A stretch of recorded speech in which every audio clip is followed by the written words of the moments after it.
Hello everybody. I thought we would do another passenger train build video here since the last one that I posted I got some nice compliments on. So here we go. This is the next train that I'm going to document for you. This is the 1950 Louisville and Nashville Pan American. This train ran from Cincinnati to New Orleans, all the way up through Amtrak. So it had a variety of power. It had a lot of head-end traffic. So when we talk about the train here, you're going to see a lot of baggage cars and the like here on the front end.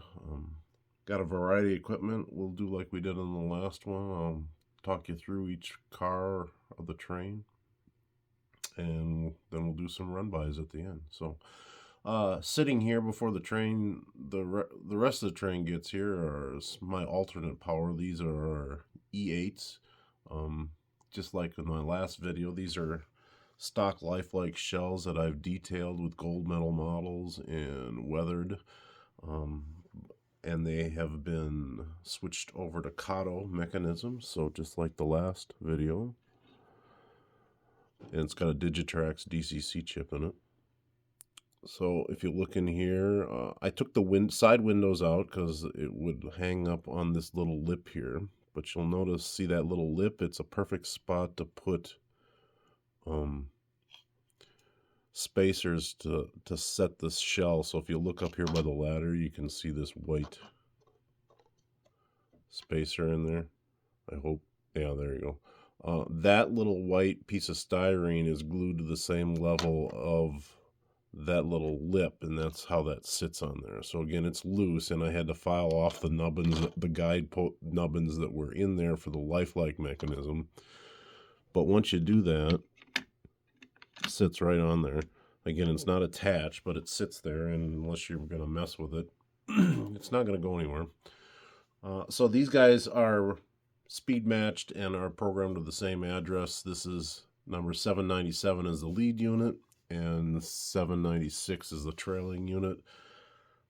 And I didn't do much to the decoders other than, like I said, just like the last one, the headlights dimmable on function 4.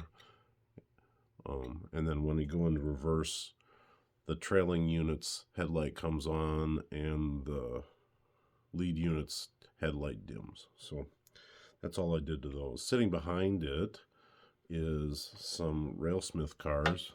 His newest release is fluted coaches. I don't have those running in the train right now, but those are stock Railsmith's cars, lettered for the Hummingbird actually.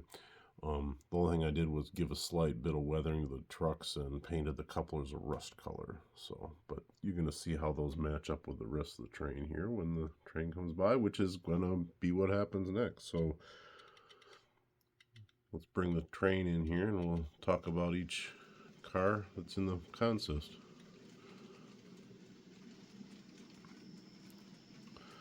So the E9s or E8s, excuse me, are sitting there in the yard, and powering the train today, I have the lead unit is an E6, number 777, and the trailing unit is an E7, number 761. Again, these are lifelike shells on Kato mechanisms. Because of the I run on Atlas Code 55 tracks, so I need the low profile wheels, and they have drop-in decoders, so it just makes life easier. And like I said, I did the same process with these. They have gold medal model details and weathered and all that fun stuff. So that's the power. So let's get to the rest of the train here. That clicking here is my Digitrax throttle.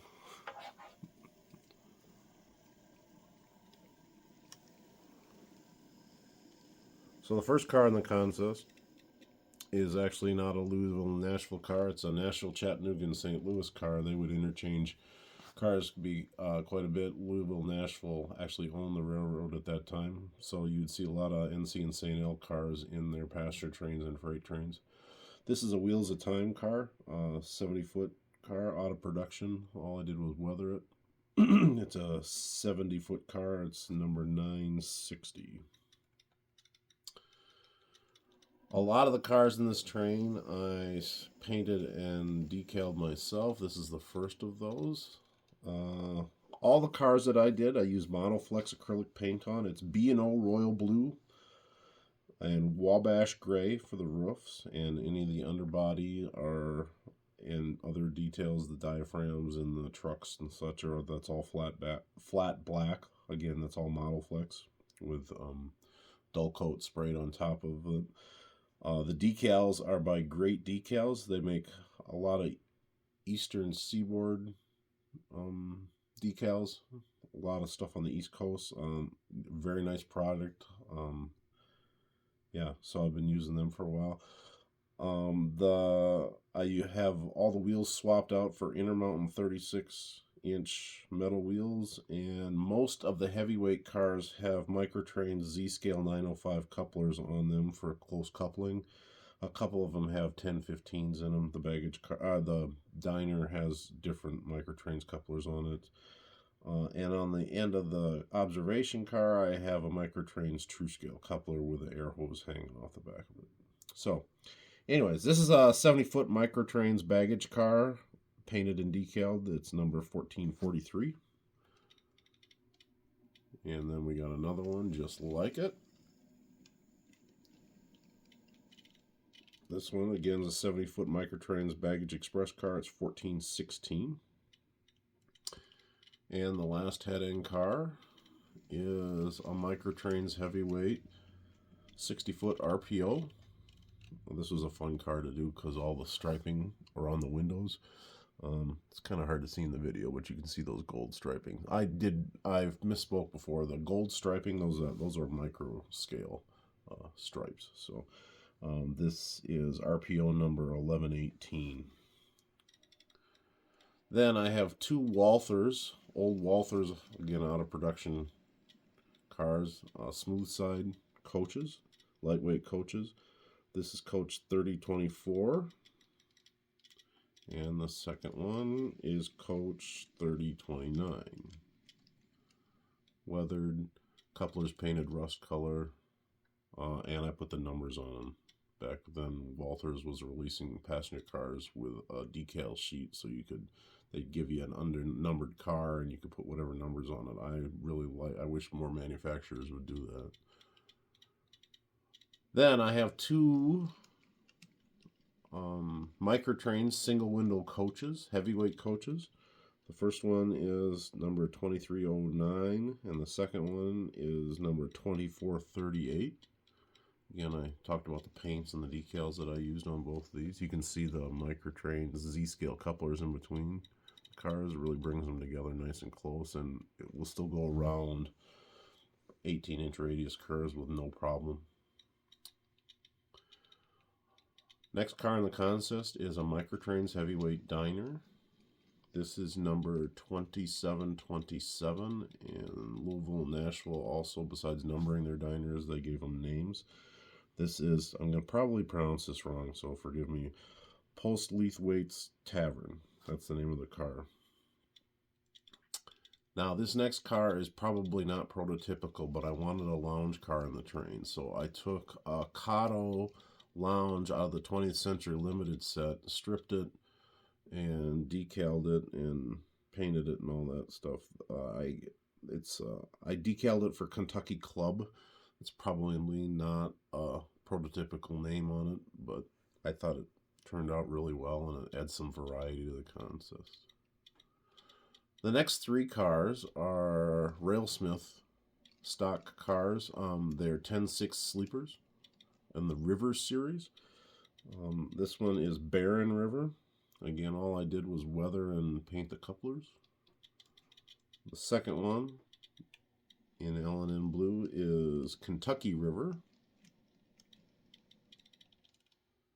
And then the third one from Railsmith is a pool sleeper that interchanged in Cincinnati with the Pennsylvania Railroad and continued on to New York, which is why it's painted in PRR colors. It was also built to Penzi specifications, so the interior layout was just a little different. But it was still a 10-6 sleeper. It was just a little different. So these were later repainted into the the blue and the gray of the L&N after they quit doing the run-through service to New York. So, but at this time in 1950, they dropped this car and then it would hook onto the Broadway Limited or other passenger trains and go to New York. So besides the lightweight sleepers here, I decided to paint up some heavyweight sleepers, again, just for some variety. So this is a Microtrains 1012 sleeper. Again, the name on the car is probably not prototypically correct, but yeah, there it is. So this is called, I put Royal Hotel on the name of this car. Again, the stripes are by Microscale, the decals are by Great Decals. Second heavyweight sleeper here is a 12-1 sleeper. Galt House is the name of the car I put on this one. And then the final car on the train is a 3-2 heavyweight observation car. Harvest Inn. Yep, so that's all the cars in the consist. I can run those 2 other lightweight sleepers, but that gets to be pretty long train for 2 E units, and that's what L&N ran on these, was most of the time was 2 E units. So, and in the late 40s and early 50s, you would see a variety. You wouldn't usually see a match set of E8s. You'd see a combination of E6s, E7s, and E8s. So again, for a little variety, it's kind of nice to see that once in a while. So with that, I think we'll do a couple run-bys just to show you the train running through this module, and then we'll call it a day. So I'll be right back with you when I get the train running around.